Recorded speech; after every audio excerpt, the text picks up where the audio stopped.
এই ছেলেটি ছিল তার মা বাবার একমাত্র আদরের সন্তান এবং সে ঘুম থেকে উঠে তার মাকে বাচ্চাদের মতো ডাক দিত এবং তার মা এসে তাকে জামা প্যান্ট পরিয়ে দিত।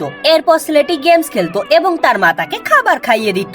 এমনকি ছেলেটির দাড়িগুলো পর্যন্ত তার মা কেটে দিত, যার কারণে ছেলেটির বয়স 20 বছর হয়ে যাওয়া সত্ত্বেও সে বাচ্চাদের মতো তার মা বাবার উপর নির্ভরশীল ছিল। কিন্তু কয়েক বছর পর তার বাবা মারা যায় এবং তার মাটিও বৃদ্ধ হয়ে যায়। এরপর হঠাৎ একদিন ছেলেটি টিভিতে একটা 2 লক্ষ টাকা দামের গেমিং ডিভাইস দেখতে পায় এবং ছেলেটির এটা কিনতে মন চায়। এজন্য সে তার মাকে ডাক দিয়ে জিনিসটাকে তাকে কিনে দিতে বলে, কিন্তু তার বৃদ্ধ মায়ের কাছে জিনিসটাকে কিনে দেওয়ার মতো এত টাকা নাই।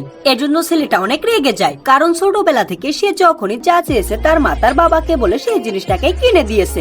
এজন্য ছেলেটি বড় হয়ে যাওয়া সত্ত্বেও তার মায়ের কাছে সবকিছু চাইতে থাকে এবং সন্তানের মন খারাপ দেখতে পেয়ে ছেলেটির মা তার জমানো সামান্য কিছু টাকা বের করে ছেলেটিকে দেয়। কিন্তু এই সামান্য টাকায় ছেলেটির জিনিসটাকে কিনতে পারবে না। এজন্য সে তার মায়ের উপরে অনেক বেশি রেগে যায়। তখন ছেলেটির মা ছেলেটিকে খুশি করতে তার কিডনিটাকে খুলে দিয়ে দেয়। এরপর ছেলেটি তার মায়ের কিডনিটাকে বিক্রি করে সেই গেমিং ডিভাইসটিকে কিনে আনে এবং আনন্দের সঙ্গে গেমস খেলতে থাকে। তবে ছেলেটি তার শখ পূরণ করার খুশিতে কখন তার মাকে হারিয়ে ফেলেছে সেটা কখনোই বুঝতে পারেনি এবং এই ছেলেটি যখন বুঝতে পারে সে তার মাকে হারিয়ে ফেলেছে তখন অনেক দেরি হয়ে গিয়েছিল, কারণ তার মা তাকে খুশি করতে তার জমানো সব টাকা পয়সা এমনকি নিজের জীবনটাকেও দিয়ে দিয়েছে।